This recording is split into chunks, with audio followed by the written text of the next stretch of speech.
not being discipled well. Okay. And, not being loved well and not being shown what true love is. And that stems from the house to, school. And, so unfortunately, sometimes it stems to the church if you don't know how to truly disciple students. Sure. So it's like, they struggle with understanding what truth actually looks like and what true love actually is. Yeah.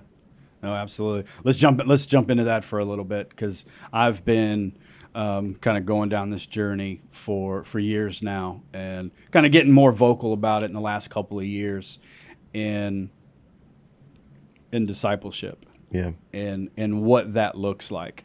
I think you can talk to 20 different people, and you can get 20 different synopsises of what discipleship looks like.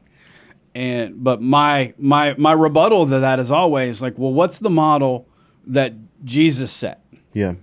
What did he do? He grabbed a small handful, and he was very, very intentional with that small handful of people. And they did everything together. Everything. And we have a hard time with that concept because we don't live in the desert. Yeah. Absolutely. Yeah. We geographically, I have a house, you have a house, we take cars to commute everywhere we go. Yeah. And it's like, okay, so I'm going to see you once or twice a week.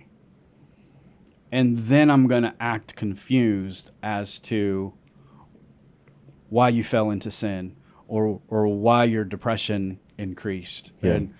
But I shouldn't be confused. Absolutely. Because as a disciple, or as a disciple maker, rather, we are to be close. Absolutely. We're to be involved. We're to have the conversations. We're to teach you. And by teaching, we must show. Absolutely.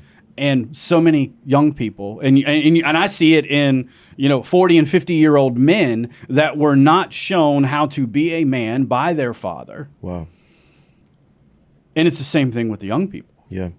Because eventually the 14 and 15-year-olds that you and your wife are engaged with now, if they're not discipled well and they're not taught how to be different than the world, because that's the comparison, the seeking after this, the seeking after that, they're going to turn into that 45, 50-year-old man one day who's probably going to have a busted marriage, going to be unhappy with his job, going to be unhappy with his life, probably going to pick up a substance abuse issue somewhere along the way. Like, the math is the math. This is what happens. That's the facts. And I know, and you talk about having the family involved. I'm involved in a recovery ministry, a discipleship ministry. Amazing. Where it's adults, my children, like my 9-year-old daughter probably knows more facts and struggles and things about people that are coming out of addiction or that are stuck inside of addiction than most 9-year-olds should know. Yeah. But she also knows where daddy came from. And she knows that daddy came from a place that was dark and that was broken.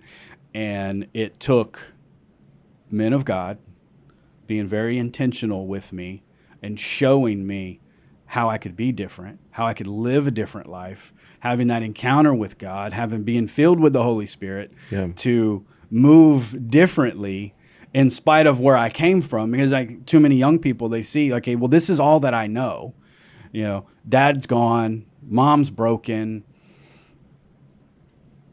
This is just my lot in life. And it doesn't have to be that way. Not at all. It doesn't have to be that way. Me and a mutual friend of ours was talking about, spiritual fatherhood.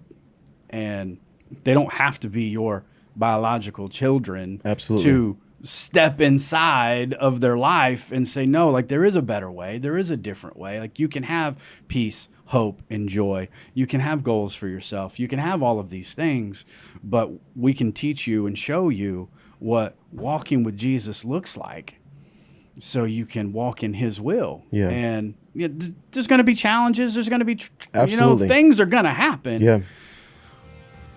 But you can have peace through all of those things.